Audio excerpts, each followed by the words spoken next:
يا أيها الناس إنا خلقناكم من ذكر وأنثى إنا خلقناكم من ذكر وأنثى وجعلناكم شعوبا وقبائل لتعارفوا إن أكرمكم عند الله أتقاكم إن الله عليم خبير. أعوذ بالله السميع العليم من الشيطان الرجيم اللعين. بسم الله الرحمن الرحيم. Musidɓe an, bandiraɓe an julɓe, kafaɓe ka mojobere ɗo, mi salmini on salminagol islam, ɗumle ko assalamu alaikum wa rahmatullahi taala wa barakatu. Waɗa on accanaylan haqqe hiɗen faala yiwtude ɗo ko yowodiri e fii ko wi'eten konka haala meɗen jokkere enɗam. Aray no yewtere nden nde juutay no gasa nde wawata lannude ɗo kono si Allah on jaɓi inchallah en jokkitoto nde ha gaynen fitelemma ko yowodiri e jokkere enɗam kon. Haray ko adi kon taho, alhamdulillah, e yetti Allah subhanahu wa ta'ala, en weltanike mawɓe meɗen ɓen ko tawi Allahu on tagi en e fitra, kamɓe kadi ɓe wawi en waɗude e dinal islam mo tawi ko e ɗum woni ko mawnuɗen. Haray non nde tawde enen julɓe ɓen en ala ko ɓurani en e dinal islamu kan, en ala ko walani en ha hewti dinal islamu on,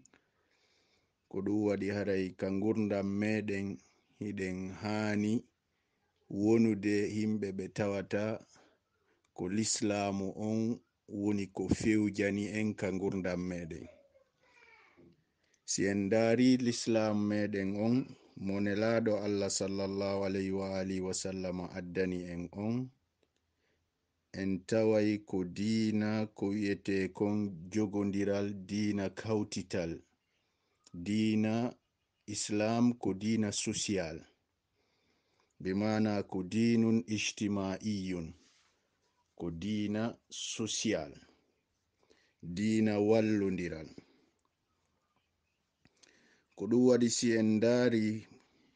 ko heewi kon nde ɓe ɓanginana en piiji ɗi tawata hino waɗɗi neɗɗo on, bimana kanko neɗɗo on, nde tawde si en wi'i joni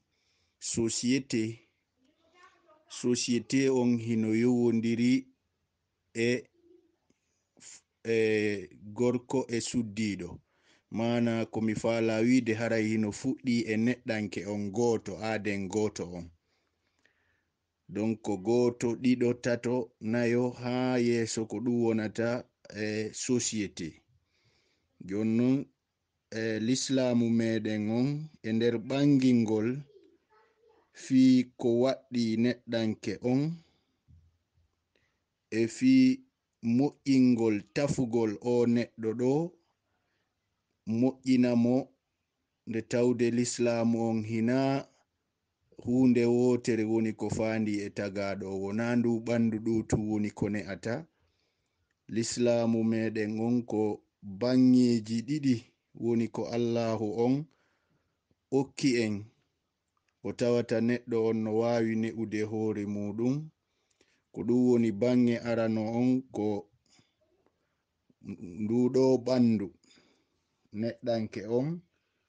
haray himo hittina e fi laaɓal makko ngal ɓandu laabal keneyankowal ngal himo tinno e fiino o laabira ka kene ga no tawata hara conci makko ɗin e nyamete makko on e nokkure ka o woni ɗon e piiji ko o jogiti kon fu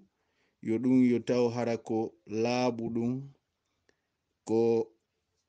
taw ɗum hino nanodiri e ngurdan ɗan tawata ko ɗan ɗo woni ngurdan l'islamu on. Ko wana non kadi l'islamu on accali bange ɓurɗo maunude ɗum no wi'e bange wonkikin ruhu on. O ruhu neɗɗanke ɗo islamu on kadi no ne'imo neɗɗo on hino hani kadi e yawgol e fi ne'ugol ruhu muɗum on no o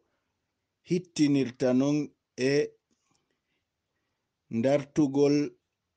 ɓandu makko ndun e ko ɓornoto kon e nokku ka wonata ɗon. Ko wano non ruhu on kadi neɗɗo on hino hani mo eltugol himo hani mo ne'ugol fiyo o ruhu ɗo kadi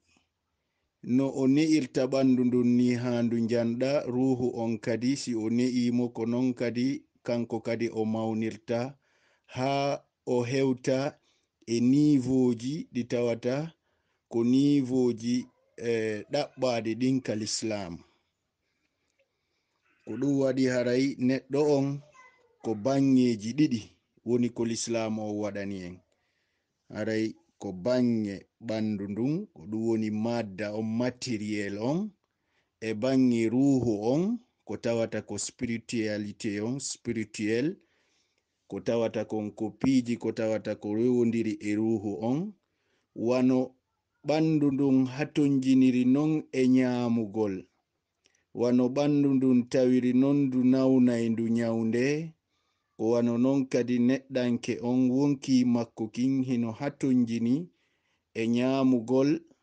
wonki makko kin kadi hino nauna hiki hatonjina e nyaundede. Jonnon en ala yewtude bange arano mo tawata neɗɗanke on si o nauni hiɗen andi ko honɗum woni ko o waɗata fiyo o ndikku. Ko lekki o ƴettata ka o yahay ka docteur jo on taw on jonna mo maɗum on visita mo o ndara ko honɗum e naunare woni ko o wondi on tuma o windana mo lekki o wi'a an ko ki lekki ɗo woni ko hanuɗa ƴettugol ko ni duiraɗaki ƴettirgol ko ɗum ɗo ƴettata ko ɗum ɗo waɗata ko ɗum ɗo accata si tawi woni naunare ma nden koyonde sellu haray ko ya waɗirno docteur jo o wi'iri non waɗa ko o yamirma kon fu yo ƴette lekki kinno ki ƴettirte non e lereji ɗi o happi ɗin ko wano non ko haɗuma kon kadi acca ɗum ɗon si tawi naunare nden koyo ndikku. Wonki neɗɗanke on kadi ko non woni ko Allahu on waɗiriki. Donc haray wonki neɗɗanke on kadi ko non siki nauni haray neɗɗo on hino hani e yahugol ka docteur jo wonkiji ɗin. Hiɗen andi non docteur jo wonki kin haray ko ɗum woni ko l'islamu o woni ko sappanto en ko honɗum woni ɗum ko alqur'ana on e nelaɗo on. Hiɗen andi alqur'ana on lekki kala ko neɗɗanke on faala Allah wi en ko shifa'un lima fi sudur ko cellal hino e alqur'ana on lekki ko tawata hino nyaunda naunaje wonde e ɓernde. Donc alqur'ana on nyaundai wonkikin kadi hiɗen andi non misdago alqur'ana on ko nelaɗo Allah Muhammadin sallallahu alaihi wa alihi wa sallam ko kamɓe si yawtiɓe e ɓeygure maɓɓe nden e sahabaɓe maɓɓe jokkuɓe ɓe e ngol lawol ɗon ɓen. Ko ɗum waɗi nelaɗo Allah ko kamɓe woni docteurjo wonki, ko ɗum waɗi wi'en wa tabibe nufusina, ko kanko woni ko nyawdata wonkiji meɗen ɗin sanga wonkiji ɗin nawni, ko nelaɗo Allah ruttotoɗen e muɗum o yeeto en ko honno gollirten, ko honno rewrirten fiye e wawu nyawdugol wonkiji meɗen ɗin. Mana ko nawnare honde woni ko jogiɗen, ko honno nde nawnare sellirta, ko honɗum woni ko hanuɗen ƴettugol e lekki fiyo nde nawnare yo nde sellu fiye en iwu e nawnare nden. Haray nelaɗo ko kamɓe woni docteur jo on wonkikin iɓe si feƴƴi e maɓɓe ko ɓeygure maɓɓe nden e sahabaɓe ɓen. Don ko wano non haray nelaɗo ko andinta kon, ko ɓe jangininta en kon e fii nyawdugol wonki meɗen kin wano docteur jo on nyawdirta en non ɓandu ndun, ko ɓe wi'ata en kon, ko ɓe hollata en kon fiye en waɗu fiyo en sellu ka wonki meɗen, haray hiɗen hani waɗugol ɗum ɗon. Ko wano non kadi ko ɓe haɗata en kon fii yo wonki kin yoki hisu, haray ɗum ɗon kadɗen hani wo'itagol ɗum si tawi woni koyo en nafitor nyawdigu maɓɓe ngun. Ko ɗum waɗi l'islamu on si en dari o islamu ɗo mo tawata ko fuɗɗorɗo tawo neɗɗanke goto on, mo tawata hino jogodiri e ɗiɗo nokkili ɗiɗi, mo hattali ɗon islamu on yahi kadi ha o yewti e fii ko wiyete kon dental, ko wiyete kon social, ko wiyeten kon enen kawtital. O l'islam hino woodi hunde nde tawata ɗen duwa jopagol, nde tawata ko hunde himmunde e ngurdan neɗɗanke on. Nden hunde ɗon hiɗen foti andugol wonde neɗɗanke on e ɗan ngurdan makko ɗo, nde tawde ɗan ngurdan ɗo ko daɗɗanaɗan fi ngurdan go wona ɗan ɗo woni ngurdan haqiqayanko, na ɗan ɗo woni ngurdan haqiqa wona kanja woni ngurdan ɗan tawata ko heddotoɗan, bal hino wodi ngurdan go ɗan tawata ko ɗan ɗon ngurdan woni ko heddoto. Islamu on non ko ɗan ngurdan woni ko fandani en, kono non ɓay neɗɗanke on o wawata hewtude ton sina tuma nde o rewi e ɗan ngurdan ɗo. Ko ɗum waɗi haray ka ngurdan ɗo himo hani hebilagol o ƴetta ko wiyete kon précaution ji ɗin, none ma e hebilande ko o hebiloto fiyo ɗan ɗo o moƴƴu, fiyo wawu moƴƴingol kadi ɗan ngurdan to. Ko ɗum waɗi ɗan si en dari alqur'ana on ko wiyata ko rabbana atina fid dunya hasana wa fil akhirati hasana wa qina adhaban nar. Donc haray wona ɗotum,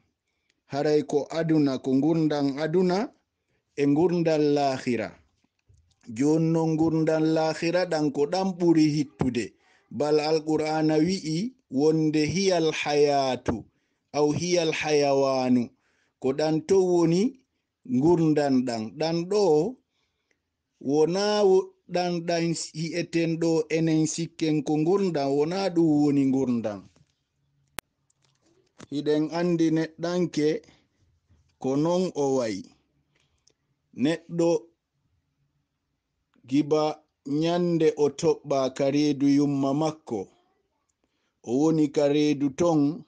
si woni o wawi o heɓi giba lebbi 4 ha 5 yeeso, si o landama o wi'ai alaka ɓuri ka nder reedu yumma makko ɗo, alaka ɓuri ɗo e yajude, alaka ɓuri ɗo e fotude, bal mo sikkai ko ɗum ɗo gurdan ɗam fu ko ɗo haaɗi e nder ndu reedu ɗo, e ɗan ndiyam ɗam woni e memminade e muɗum ɗo hakkunde muɗum e ƴiƴam. Ha o ara ka aduna ɗo o jibine, si o ari ka aduna ɗo o jibinama o yi'i o aduna ɗo e yajugol, o sikka kadi o aduna ɗo e yajugol muɗum alaka ɓuri o aduna ɗo. Darino aduna wi yajiri, a yahai ha a hi'ataka ɗum hatti, a wiccai gite ma wano alqur'ana wi'iri non, farji il basara karratain yanqalibu ilayka albasaru khashi'an wa huwa hasir. Yani wicca yitere, ndara ndarɗe e ɓawo ndarɗe, ndara tenƴina ndarta kadi a yiyataka ɗum ɗo hatti. Ɗum ɗo fu ko Allahu taguɗo on ka reedu to waɗuma ɗon, ko kanko kadi woni ko tagi o aduna ɗo waɗuma ɗo. Kono neɗɗo on si o ari o yi'i o aduna ɗo, o sikka wonde ɓuri o aduna ɗo ala, wonde ko o aduna ɗo woni tigi tigi on, o miijo awa ko honno o heddorto ka aduna ɗo. Nde o wonno ka reedu to kadi hari sago makko himo miijo ko honno o heddorto ton, ko ɗum waɗi ɓe wi'i wonde si neɗɗo on jibinama o wullai, wullugol makko ngon hino woodi ko firi. Cernaɓe ɓen no firti ɗum piiji buy, no gasa hino jeya e ko o woni wullude, tawde o wi e nokkure nde o anduno, o ari e nokkure nde o anda. Nde nokkure nde o wonno ka nder reedu yumma makko ko nokkure tawore, hari himo sikka ɓuri nden nokkure ɗon ala. Nokkure nden himo woni e mayre, piiji ɗin fo hino timmi, fop hino arana mo ɗon no duwira non, si o nawni ko ɗon o nyawdoto,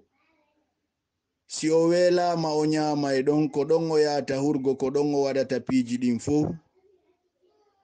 O heɓe non o ara ɗo hendu aduna wifamo, o ndara o tawa o so'a changement waɗi, o ittama ka o wonno to, ɗum waɗata o wulla. Si wullugol makko ngol ko fi sabu heddagol nun ka o wonno to, sikkugol makko wonde ɓuri ɗon ala. Ko wano non neɗɗo on so ari ka aduna ɗo, o sikkai ɗan gurdan ɗan o woni wurude ɗo, o aduna ɗo ɓuri makko ala, o miijo heddagol ɗo, o sikka ko heddagol ɗo ngol ko ɗum ɗo wonata gurdan ɗan, ko ɗum ɗo wonata solution on. Hara non Allah subhanahu wa ta'ala hino tagani en gurdan ngo ɗan tawata ko ɗan ɗo woni gurdan ɗan, bal ko gurdan ɗan tawata ala mayde, gurdan ɗan tawata ala sonja, ala ɓittende, ala tampere, ala ronkere. Nde tawde neɗɗo on ka aduna ɗo e kay reedu yumma makko o nawnai, o welete piiji ɗin fuu, kono ɗan gurdan ɗan Allah marani en to ɗan o wi ko ɗan woni gurdan ɗan, si neɗɗo on hewtoyi e ɗan ton ko gurdan ɗan tawata ko gurdan timmuɗan. Neɗɗo on kala ko o faala kon o heɓai ton, amma ka aduna ɗo neɗɗo no faale hunde o ronka nde heɓude, neɗɗo no heɓa hunde hara o faalaka nde, amma non ɗan gurdan to ɗum ɗon ala ton. Ko neɗɗo on koko faalawo, ko ma tashtahihil anfusu wa talazzul a'yun, kala ko tawata kon neɗɗo on hino waawi dakimitoragol muɗum wonki makko kinki deeƴa ma ɗum yiitere yi'a ɗum nde deeƴa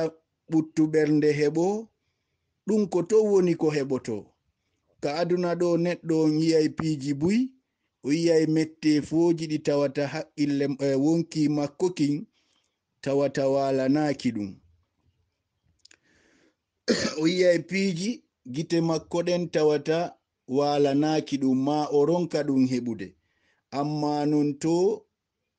ɗan gurdan ɗan Allah fandani en ɗon ko gurdan ɗan tawata ko gurdan heddotoɗan ɗan ala tampere ɗan ala sonja ɗan ala naunare bal ko kala ko neɗɗo on faala e ko o miiji o heɓai ko gurdan timmuɗan jonnon ko ɗum waɗi Allahu on hebili o waɗani en sari'aji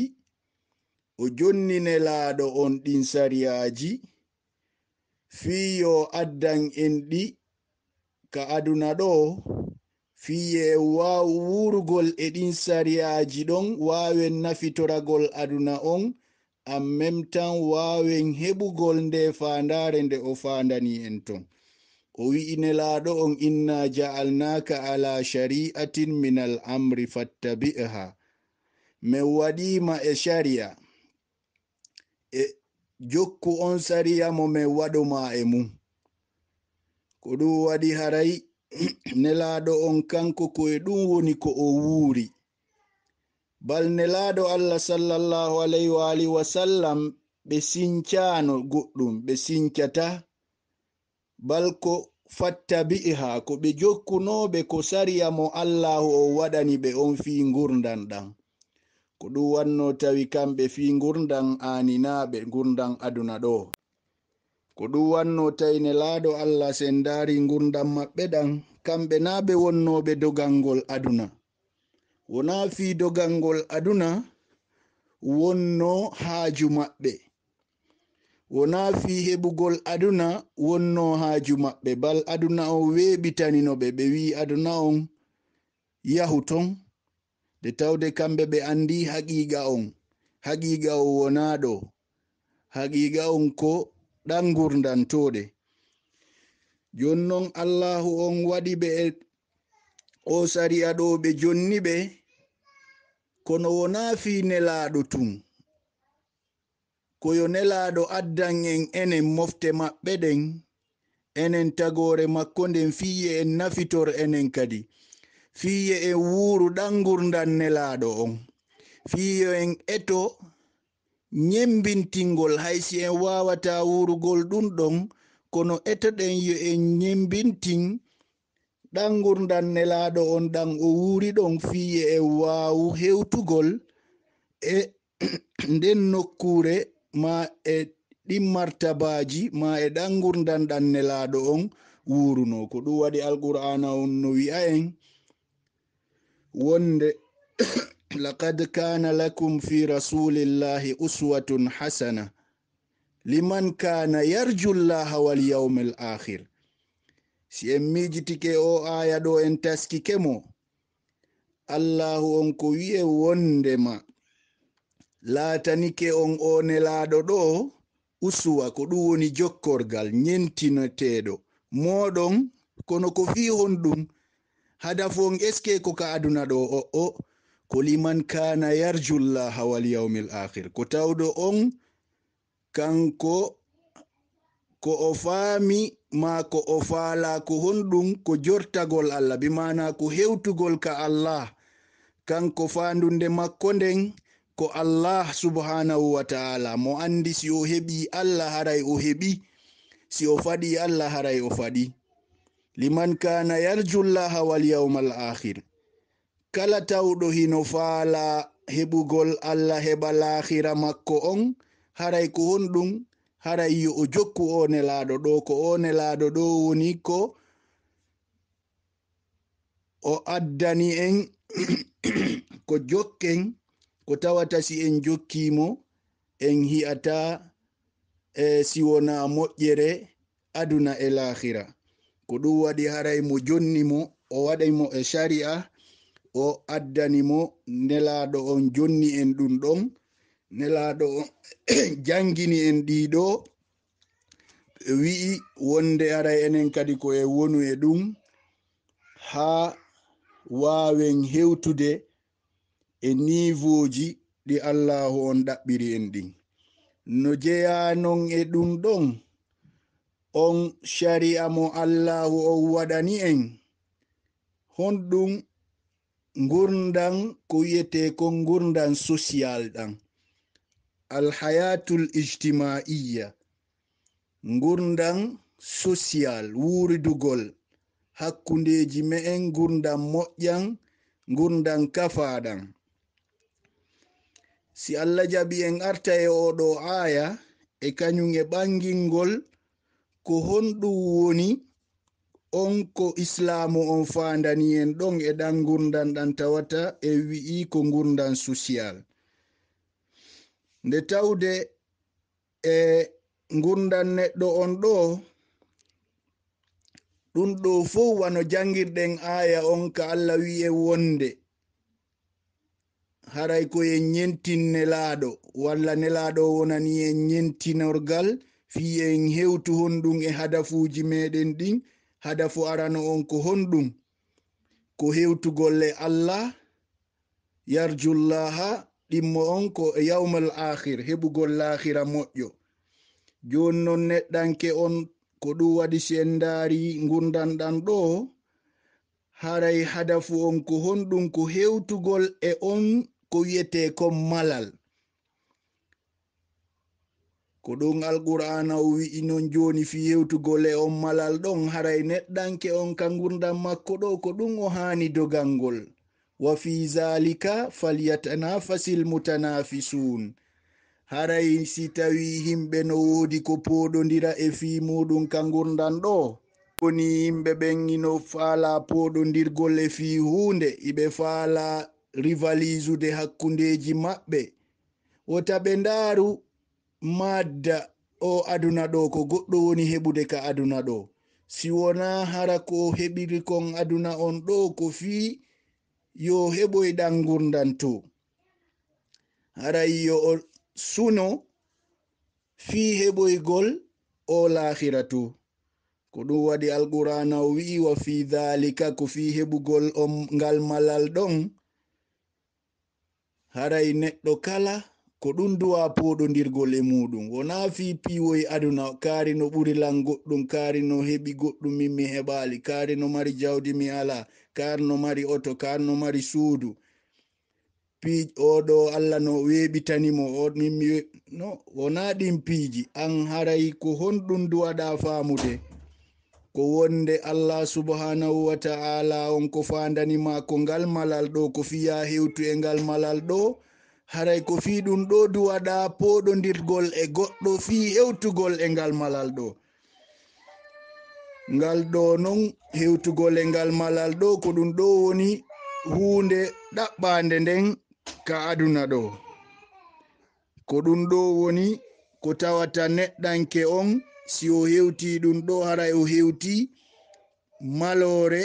nde tawata ko sabu ɗum ɗo woni ko o tagirakon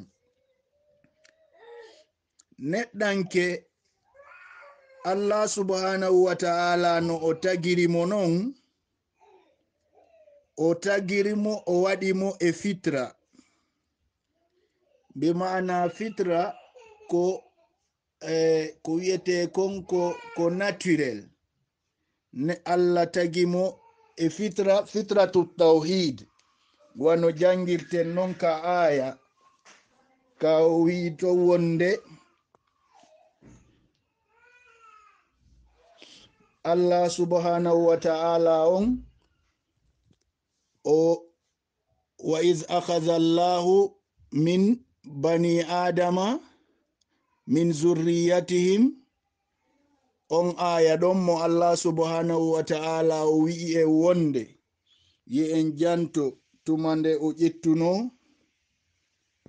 e bani adama on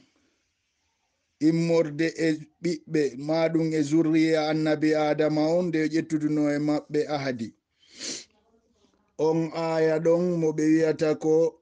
Allah subhanahu wa ta'ala tagi neɗɗanke on o waɗi mo e on fitra ɗon. On fitra mo tawata ko tawhid. Kala neɗɗo si tawi wano hadisi on holliri en non, Allahu on taga e mo woni o waɗa mo e fitra. Fitratu tawhid, andugol Allah, jaɓugol Allah, ɗoftagol Allah. Kono nelaɗo makani en e hadis wonde kullu mauludin yuladu alal fitra illa anna abawahu aw abawai yuhawwidanihi aw yumajjisani aw yunassiranihi. Kala neɗɗo heɓeteɗo ko heɓeteɗo e fitratul islam, kono ko yumma makko maɗum ben makko ko ɓeɗo waɗata mo majusiyankejo maɗum annasarankejo ma alyahudinkejo. Amma tagundi ndi Allah tagindi neɗɗanke on ko tawde ko tawhid neɗɗo on himo jaɓi, si o darti hoore makko kanko tigri o tawai ko wonde himo jaɓi,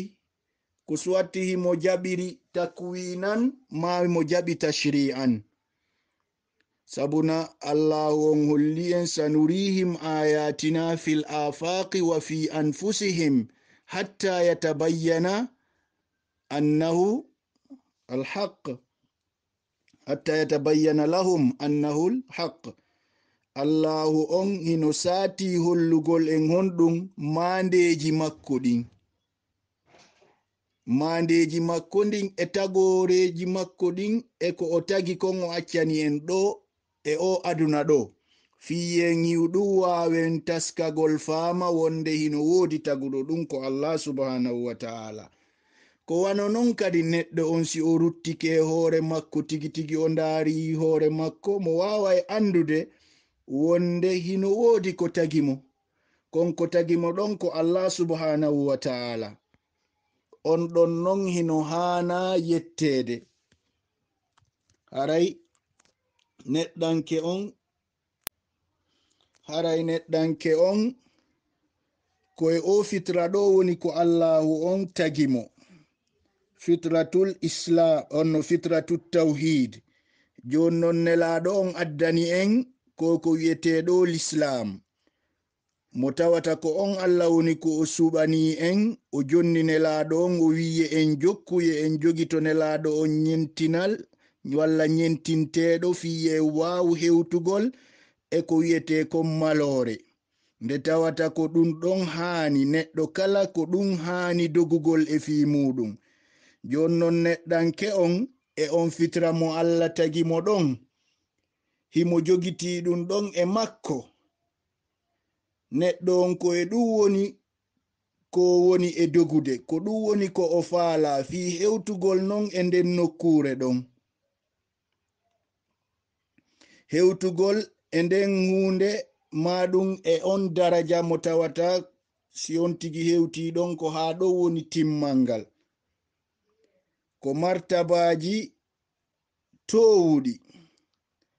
ko gurdan ɗan tawata sonja ala e mu'um, tampere fus ala e muɗum. Wato non si en dari e wattani hilaka aduna ɗo, neɗɗanke haqiqa mo wonde wurude on ɗo, en tawai neɗɗanke on no o woniri non ala neɗɗo mo tawata o hiɗa heɓugol newende ka gurdam makko, mo hiɗa wonugol fotiɗo ka gurdam makko, mo hiɗa wonde deƴuɗo e gurdam makko ɗam, mo hiɗa wonugol neɗɗo mo tawata ko reisisuɗo e gurdam makko ɗam, mo tawata o hiɗa wonugol neɗɗo tawɗo hino avanci e gurdam makko ɗam. Neɗɗo on ka gurdam makko sago makko ko kala ko wiyete ko moƴƴere ka gurdam ɗo heɓai. Joni non neɗɗanke on allahu on hino tagi mo hino waɗi e makko yiɗugol ko wiyete kon ngol ɓeydagol ɗon ɗum ɗon ko fitri allah waɗi e makko. Neɗɗo on naturellement ko yiɗuɗo ɓeydagol, ko yiɗuɗo ɓurugol, ko yiɗuɗo yarugol yeeso nyande wo nyande. Balsi e wattani hila en tawai o yiɗare tardugol e ngurdam makko ɗan. Ko ɗum waɗi si en daari yimɓe heewuɓe, si tawi woni allah on newinaniɓe feere tawi ko jawdi woni ko ɓe heɓi, nyande tawi woni ndin jawdi ɗon ndi ɗuytike o ma ɓe heɓi probléme e ngurdam maɓɓe ɗan o, on tawai sonja on e wonki maɓɓikin. Nde tawde neɗɗo on haqiqa makko on o yiɗa kon ko woni avansude ɗon e ngurdam makko ɗan, o yiɗa yiltitaragol ɓawo ɓawo. Haray himo yiɗi toujours hewtugol e ko wiyete kon ngal timmal ngal hewtugol nden malore nde allah subhanahu wa ta'ala tagiri mo fi muɗum. Nde si o woni e ngurdam makko ɗan o heɓi hunde ko tawata ko ittay ɗum mo e ɗum ɗon, on tawai neɗɗo on ko neɗɗo wonay neɗɗo suniɗo, wano alqur'ana on holliri en non e ayeje go'o. Wonde si tawi allahu on ɓittinaniɓe fa amma al insanu idha mabtalahu faqadara alayhi rizqahu fayaqulu rabbi ahanani. Si allah yani ɓittinaniɓe ngurdan ɗan o wiya allah on hoynimo.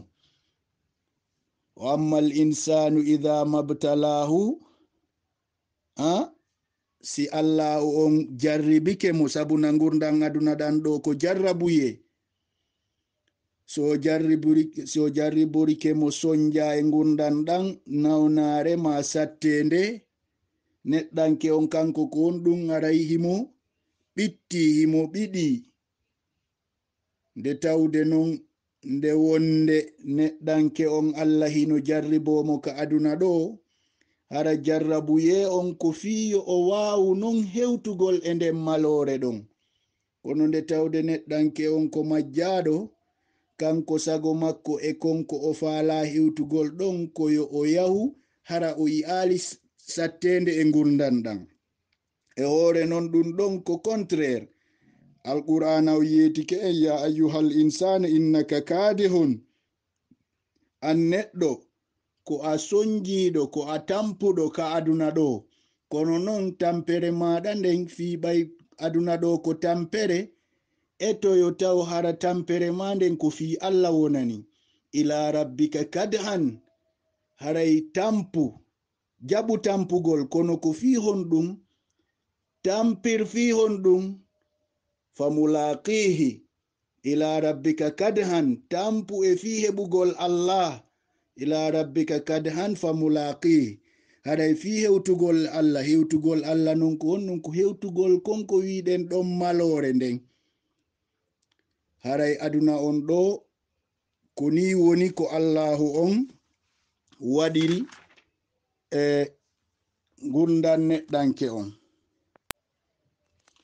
Haray wiɗen neɗɗanke on ka ngurdan makko ɗo, haray ko ɗum woni ko non woni ko allah on tagiri mo. Haray ngurdan ɗan ɗo ko ngurdan sonja, haray ko ngurdan tampere, wano alqur'ana on holliri en non e ayeje. Haray aduna on ɗo ko sonja, neɗɗo on o yiwata e sonja, hay si tawi non himo mari jawdi. Woɓɓe sikkay nandi ko heɓugol jawdi ndin, hay si a heɓi ndin jawdi ɗon, aduna on ɗo allah wi'e wonde ko sonja, ko tampere. Kono non eto yo taw hara e on nden tampere ɓayno wawi wonde hara ko jon jawdi on mo sikkata ɗon fi jawdi no wodi mo weɓitana piiji ɗin, hara ko on ɓuri sonjagol yimɓe ɓen fu. Misal mum no wodi en yiyay wonde woɓɓe hara ko joma jawdi, kono jawdi e hore ko ɓe jogiti kon fu hara allah no jarribori ɓe honɗum, no jarribori ɓe nawnare, hara ɓe nyamata hay ko weli. Hara ko nyamete mo tawata ko ɓurɗo wonde pauvre e yimɓe ɓe Allah ɓen tagi ɓen hara ko siga o nyamete o nyamata, hara o wata nyamude nyameteji ɗi tawata ko patronji ɗin ko nyamata kon. Haray neɗɗanke on hino hani andugol ɗum ɗo wonde ka aduna ɗo ko o geri wo ko o geri, haray ko e sonjawo woni ko yo eto e fi hawrugol e Allah subhanahu wa ta'ala, haray ko ɗum ɗo woni ko nafata mo kon. Haray ka haqiqa si en wattani yila en tawai sikke ala e fi ɗum ɗo wonde neɗɗanke on Allahu on ko tagiri mo ko fi hewtugol e ko wiyete kon malal. Fop hino jaɓi ɗum ɗo, dinaji ɗin fop, mazhabuji ɗin fop, laawi ɗin fop hino jaɓi ɗum ɗo. Fop kadi hino hooli ɗum ɗo, nde tawde ɗum ɗo ko hunde wonde ko fitra neɗɗanke on. Joni non neɗɗo on koye ɗum ɗo woni o dogude e fi muɗum, kono ko honto sertini himɓe ɓen. So ngiɗo joni neɗɗo kala hino nodda, goto kala hino nodda, diina kala hino nodda, finde kala hino nodda, no wi'a wonde ko laawol ngol mi jogingol, ko finde nde mi jogi nden, ko diina ka mi jogi kan, ko ka ɗo wawata hewtingol ma e nden hunde ɗon, ko ɗum ɗo wawata ma naɓude e konko faalaɗa ɗon. Donc haray ko ɗon woni ko serti kon, ko ɗon woni ko lurra kon hakkundeji jama on, ko honno wawirten hewtirgol ma, ko honno neɗɗanke o wawirta hewtirgol kon ko wiyeteɗon timmal, ko honno o wawirta hewtugol kon ko wiyeteɗon malal. Haray tigi tigi ko ɗum ɗon ngol laawol ngol wawata hewtingol ma e ngal malal ɗon, haray ko ɗum addi lurral ngal hakkundeji himɓe ɓen, nde tawde mo kala hino jogiti faamu muɗum on e fingol laawol ɗon, ko laawol hongol wawata rewgol ya hewtoya ton. Amma non enen julɓe ɓen ɓe tawata ko Allah subhanahu wa ta'ala woni ko hooliɗen, ko Alqur'an o jonni en, Alqur'an o addani en diinal Islam, en jiɓotako. Haray hiɗen andi Alqur'ana on ko deftere timmunde, nde tawata nde ɗuytaki, nde ɓeydaki, kala ko woni ton kon hino selli wonde koye immorde e Allah. Jibrilu woni ko jonni ɗum nelaɗo Muhammadin sallallahu alayhi wa alihi wa sallam, ɓe hewtini e meɗen ɗum, konko ɓe hewtini e meɗen non kadi fus ɓe suuɗali e mum koko timmi. Haray enen ko honɗum hanuɗe waɗugol, ko jokkugol ɗum, ko ɗum waɗi Alqur'ana on inni laqad kana lakum fi rasulillahi uswatun hasana, ko en nyentin nelaɗo e ɗum, nelaɗo non holli en kamɓe kadi, ɓe wi awa min kadi non mi acciray on woɓɓe ɓawo an, haray ko ɓeɗo woni ko iwtirton ɓawo mum, si tawi woni min mi wodaka, nde tawde Allahu on no addani neɗɗanke on misal, insanul kamil. Allah hino faala en hewtuto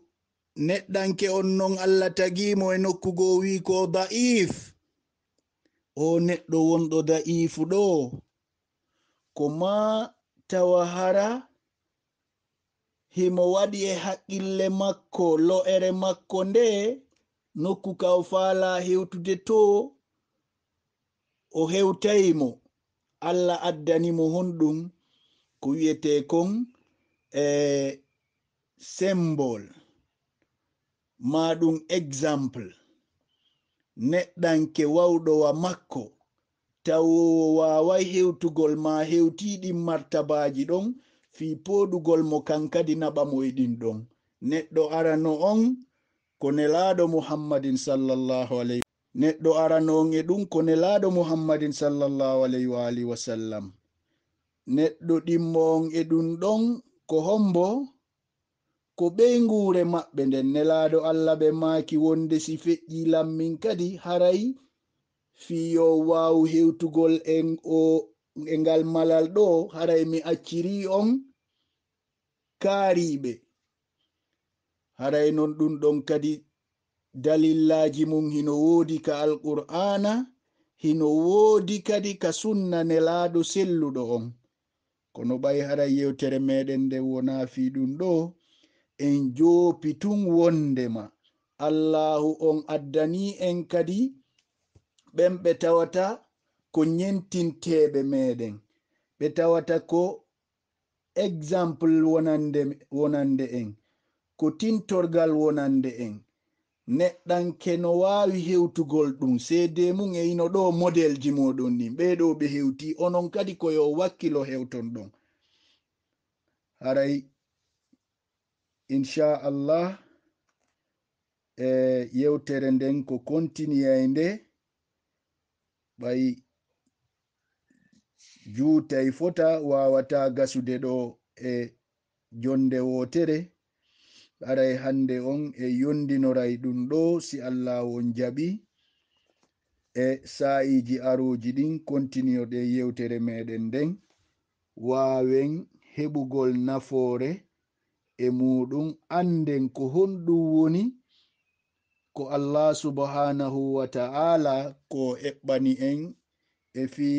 ka gurdam meɗen ɗo, fi no wawiren wurugol gurdam ɗan o faala, mayen hewtoyen ka lahira, heɓen nden nafoore e nden malore nde tawi ko nde woni ko o fandani en, ko honno waweten iwtirgol ɓawo ɗum, ko honno waweten heɓirgol ɗum ɗon, e ko homɓe waweten iwtirgol ɓawo muɗum, e ko honno waweten gerdirgol ɗum ɗon fiye en wawu hewtugol e ɗum ɗon. Haray yewtere meɗen nden ko aroyta inchallah ko e ɗum ɗo woni ko e jokkoyto e muɗum, ha wawen andugol ko honno wawirten non hewtugol e ɗum ɗo. Haray ko honɗateɗen ko honɗe inchallah. Haray mi salmini on onon musidɓe an wawɓe lan jentagol e ɗi sa'iji ɗo. Haray mi hiwrike on nokku kala ka wonɗon. Haray mi salmini on, mi landike si tanawo ala ton, haray menen tanawo ala ga. Yo allahu on wawu en jokkingol dinal islam, wawu en famugol dinal islam, jokkina en nelaɗo allah sallallahu alayhi wa alihi wa sallam, jokkina en ɓeygure maɓɓe nden e sahabaɓe maɓɓe tedduɓe ɓen. aqulu qawli hadha wa astaghfirullah li wa lakum. Wassalamu alaikum wa rahmatullahi ta'ala wa barakatuh. يا أيها الناس إنا خلقناكم من ذكر وأنثى